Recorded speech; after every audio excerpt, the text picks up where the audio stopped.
teman-teman semua, perkenalkan nama saya Aziza Lutfi Mufida dengan NPM 2231060028. Saya dari Prodi Psikologi Islam dengan tujuan pembuatan video ini untuk memenuhi tugas akhir mata kuliah pengembangan diri.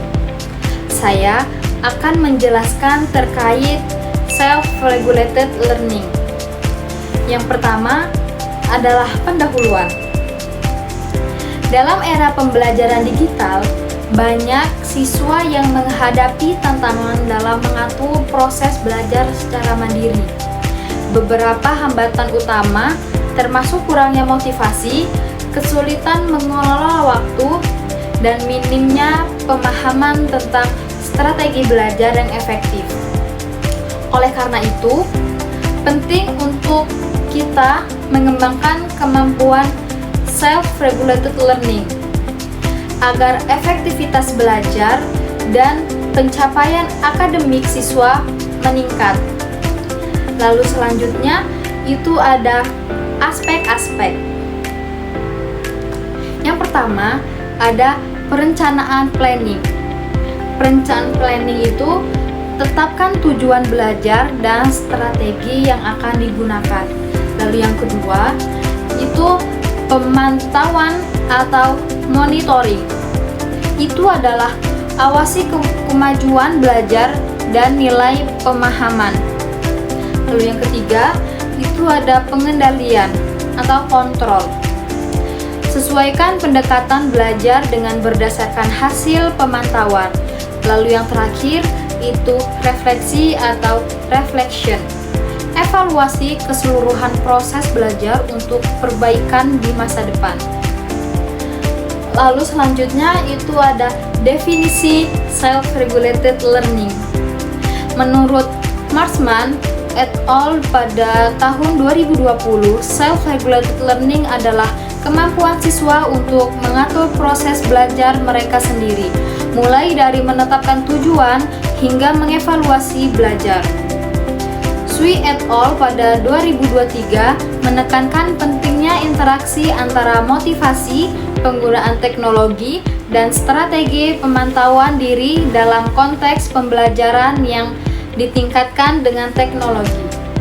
Lalu selanjutnya ada faktor-faktor yang mempengaruhi kemandirian belajar.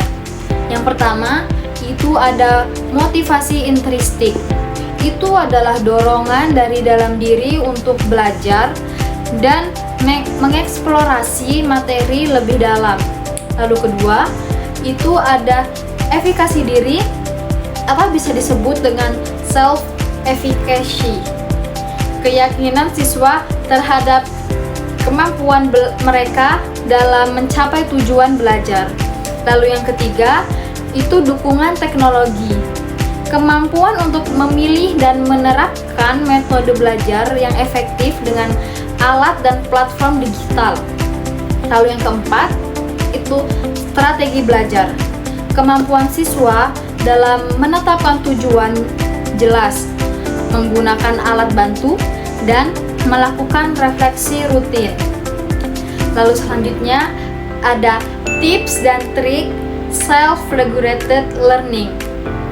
Tetapkan tujuan yang jelas, tentukan apa yang ingin dicapai dalam sesi belajar. Gunakan alat bantu, memanfaatkan aplikasi yang mendukung pembelajaran mandiri. Lalu, lakukanlah refleksi rutin. Nilai apa yang telah dipelajari dan bagaimana prosesnya.